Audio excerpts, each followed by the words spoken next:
Okay, man, shit. We're gonna go ahead, man, and work with this right here. We're gonna go ahead and crack this shit open too, man. Um, we got a little shit to say, man, from Mr. Assata Shakur. You know, we coming on some Craig T. Cooper shit. Some of that damn smooth ass little jazz with Denise Stewart. You know, so we're gonna go ahead. We're gonna get with that shit real quick. We're gonna pull over this shit. We sipping home, man. Don't do that shit. He ain't held back the bottle. It's a solid. Sit down to Cuba. It's the motherfucking New Jersey turnpike people. Damn. Hey, you know how they was trying to look for them damn security brinks or just the motherfuckers, coming at the government buildings and situations. They try to devour us and shit, but that's how the BLA was doing. Picking up their guns and shit against the laws. Out for this shit. Sometimes, they trying to get the cash shit, but the law's already after them. They trying to break free, hijack. It don't right them. Goddamn fade on. So be torn the shit. Nah, hell no. That's even the steering, riding, that high speed chase, the boomers, the price, pulsing, man. The price pulsing, getting out, trying to make the next move. So, cops coming on they damn shit out the cars too. Hey, I be trying to keep it smooth so when it's just cold shit, right here, but making that damn go this way, however ones get to the next number. Hey, put it on. And it's just damn, whiffle. You be whiff it, whiffle full, man. Get a whiff full of that shit. Get gun pound and shit. In this society, ain't no motherfucking hiding out. But the rider, it could have been big in the city. File about some shit. Standing 10 toes down. To file back. Hey, it's just the teeth, all that clench. Fuck it. They know how this shit go down. Who stands? What left? Fuck it. Still underground shit. That's what it is. It's out to get into Cuba. Now you get years later, senators, New Jersey. It's you got the senators and governors and shit in Jersey still looking. Ain't that something, man? All this time and the era. This ain't type of spooking shit. But Mr. Common had it back in the day, the song for Assata. Hell yeah, man. So it got a lot of damn, I guess a little style, Chicago, black psychodrama. That's what it is. Hey, you use it to flip the shit back, it still be newer or newer with shit. Not put down just to do with it, but pick it right back up. It don't just be put down sound like the sound done. No, the sound is still stand up, baby. It's still like BLA, they still put their power out like that. As long as the song, all the shit get rap right, it's a side shit. Just same spoken word in the mix. Y'all get it. Y'all just be slow back. That's real, baby. Hell, cold, goddamn, like this, man. Cold, shit, black, soul, side, shit, beautiful. The situation, Matulu, all them motherfuckers, riding in that day. Uh, Not necessarily Matulu was on there, but I just mean the BLA. Betty Shabazz had a little connection with them, all of just the beautiful making it 1970 shit. You get torn down, but the wall still, play past graffiti, past the damn redundant old shit, man. This would be like, making it in the crunch time, not the miss. A crunch a day, baby. Redundant shit. They ain't done away. Hell no. Just right in that crunch, man. To get, handle the biz outside. But the laws were trying to handle their shit. Who was really goddamn the issue or the blame. Hey, the court case goddamn won't know better anyway, man. But penny a day or whatever, man, is want to see the nigga broke out. Now come down to the money that costs all that, child, whatever, whoever, woman, child, how they say that shit. I mean, it's all over. lose perspective. Bulls right here, society, disrespect society, goddamn rejecting. It's all that. But in a second, regardless of how much shit you done took in and aching or whatever, man, but you beckoning, oh shit, this motherfucker, hit with laws. Boom, hey, they trying to put it on through the turnstile, or to the turn pike, excuse me. But hey, either way, still about close to NYC, all that. But we gonna see the city a little bit, and we gonna take it down to Cuba. That's where Assata had to go because out of court, make it until she get to the prison cell, all that. Oh yeah, it's that day. Gritty, the fucking clanks, all that, whatever chains, whatever shit, skank. How they calling the motherfucker a hoe, a nigga, Assata, yeah. But hey, they looking for the knives, shanks, whatever. Uh, they searching all the shit, and then boom, eventually, after some days or months, PLA come up in there anyway, and hey, hit it up one way, and just that's next situation, you punch and just it's like getting up out of there. It's just on that, don't let punch through the door, man. Security, all that, they getting through it. Ain't nobody get hurt. So it's all real, man. Just saying some shit, little spoken, but we're just kicking a little shit. They got away. Fuck. But not quite, without all the America most wanted shit. Just kicking some shit cool. But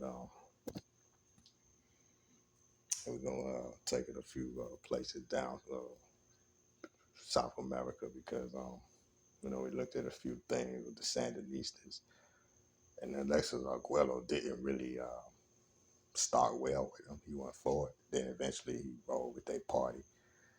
When you look at Puerto Rico, which is where he would go, in the mix of all this shit, he kind of, he was on his cocaine shit, all that, using it, all that, but he would go there and kind of get his sitting back, cooling out, whatever, and kind of get off the shit.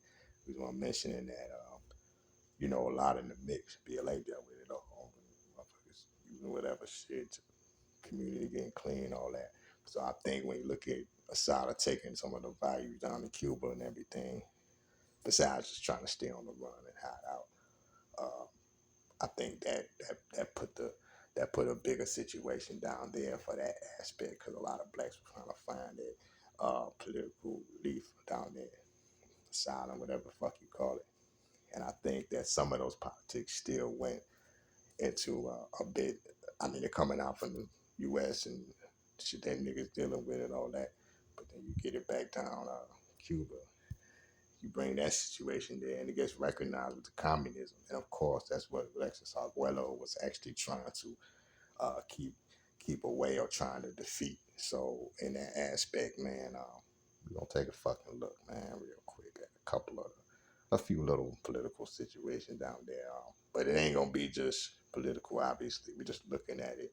But when you take the reality of what United States niggas and all that is dealing with, I think that actually could make the situation, you know, it could add to the U.S. and they don't want that. So if you take the U.S. situation, niggas and shit that's going on, and put it to Cuba and work it out like that, that's not going to be the same effect of what's going on in the U.S. because it's not exactly the same perspective. So that's why you still have motherfuckers after Sada in a way, because Cuba's regime is not liked by the U.S., obviously, particularly the dictator regime. None of that shit is liked by the U.S. So Assata could be an issue down there, but because of the way the U.S. kept on dealing with their shit, Cuba was dealing with their shit. It was always this back and forth shit. Like Cuba either gonna roll with U.S. deals or not roll with it. So those things kept coming down about Assata, especially deals about Assata, the government, and Cuba wouldn't give her ass up anyway because they know what it meant to have someone dealing with U.S. shit down there and rolling with Cuba. And I think that's a little bit of how Aguero kind of meant into, of course, boxing in the ring. He had an interesting run, real shit. But of course, down South America, it meant a deal and ship from Puerto Rico to Nicaragua and all of that, which is close to where Assata is anyway. So it's in the government down there and all those situations they went through, drug war shit, Contra. That's what it is. You know, Assata's situation too. If she did stay in the U.S., it would have been fucked up. Uh, this would have been some Ruben Hurricane Carter shit, possibly. Um, she didn't go through that. When BLA broke out, obviously they really put some heat on their own ass, but they was bored, man. That's what they was about, you know. And that's where we want to take it. But so many years of black conscious shit in the U.S. since Assata went down to Cuba, Paris, of course, Pac. Mention, Apocalypse Now, but Paris, Oakland, a lot of shit out there. Still like kept something of Assata. Common, Chicago, we just want to mention, the old days of the dollar, Mr. Common, Chicago, Assata, Songs, all this shit. So, um, no, we're not really finna jam that. We just mentioning the spoken word, but saying and you use them, just saying to keep it going. I think it was a key. You usually put it on the Chicago shit, Chicago scene, the perspective, and all that. So I mean, that's the way to go, man. But it's all repping. But um, aside of some of her situations, put out some of the black conscious shit. Like, not that she didn't help it. No. What I mean is, it was put away from black conscious shit. So aside of get the bad look, you know, that's what it was going on to. Aside of get the bad look, and black conscious shit that with rap and all that. Aside of get the bad look, so other shit gets put out sometimes. The black conscious shit in terms of how it was looked at. We look at rights. We look at rights and uh, uh, your your political party situations and all this self defense shit. Aside of shit easily is taken away from it. But if it's put in it, why she down in Cuba and all that, that would have put a lot more shit where it really prolifically, it'll play back. It'll prolifically make the situation a little more harder at the white systematic shit she was dealing with that still was, just playing at people, period, in the U.S. If her shit is in the mix, some of the niggas and, these brawls and shit doing shit, trying to keep black organized in the 1990s going, then her shit would have really put it a bigger, like it would have been a big significant portion into some certain shit because how she was handling down there in Cuba and dealing with that shit and living and on the run shit, all of her little tactics and shit would have all that ass to the motherfuckers in the U.S. But of course she can't really give to the U.S. like that because there's no FBI and all that shit on the run on her ass. Or because she's on the run, they on her ass. She can't really do that. But her soldier tactics, I think, or some of her just staying on the run, shit like that.